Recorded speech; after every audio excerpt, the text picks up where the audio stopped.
বিশ্ব রাজনীতির উত্তেজনার মাঝেই আবার আলোচনায় উঠে এসেছে উত্তর কোরিয়া।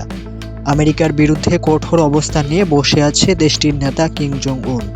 পারমাণবিক অস্ত্র ও ক্ষেপণাস্ত্র নিয়ে বারবার শক্তি প্রদর্শন করছে কিম জং উন। মধ্যপ্রাচ্যে ইরান ও ইসরায়েলকে ঘিরে উত্তেজনা বাড়তে থাকলেও উত্তর কোরিয়া যেন সুযোগের অপেক্ষায় আছে। কিম জং উন ইরানের উদ্দেশ্যে একটি বার্তা পাঠিয়েছেন এবং তার আগেই উত্তর কোরিয়ার সেনাবাহিনীকে উচ্চ সতর্কতায় রাখা হয়েছে। কিম জং উন বারবার সামরিক শক্তি দেখিয়ে বিশ্বকে বলতে চাইছেন যে প্রয়োজনে তিনি যুদ্ধে নামতেও প্রস্তুত। তবে আশ্চর্যের বিষয় হলো এত শক্তি প্রদর্শনের পরও উত্তর কোরিয়ার সঙ্গে সরাসরি সংঘাতে কোনো দেশই যেতে চাইছে না।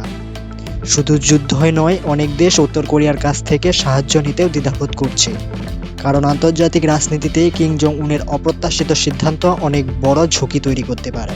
মধ্যপ্রাচ্যের উত্তেজনার মধ্যে কিম জং উন ইরানকে বার্তা দিয়েছেন, যদি প্রয়োজন হয় উত্তর কোরিয়া ইরানের পাশে দাঁড়াতে প্রস্তুত।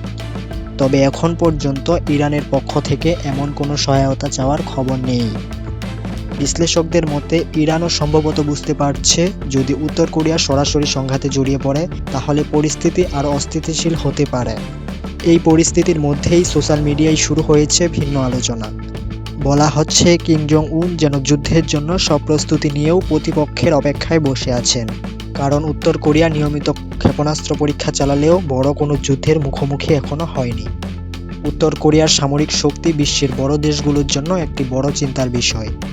কারণ দেশটির কাছে পারমাণবিক অস্ত্র রয়েছে এবং প্রয়োজনে তা ব্যবহারের হুমকিও তারা আগেও দিয়েছে। উত্তর কোরিয়ার জনসংখ্যা তুলনামূলকভাবে কম হলেও সামরিক নীতি ও নেতৃত্বের কড়া অবস্থানের কারণে দেশটি আন্তর্জাতিক রাজনীতিতে গুরুত্বপূর্ণ একটি ফ্যাক্টর হয়ে উঠেছে।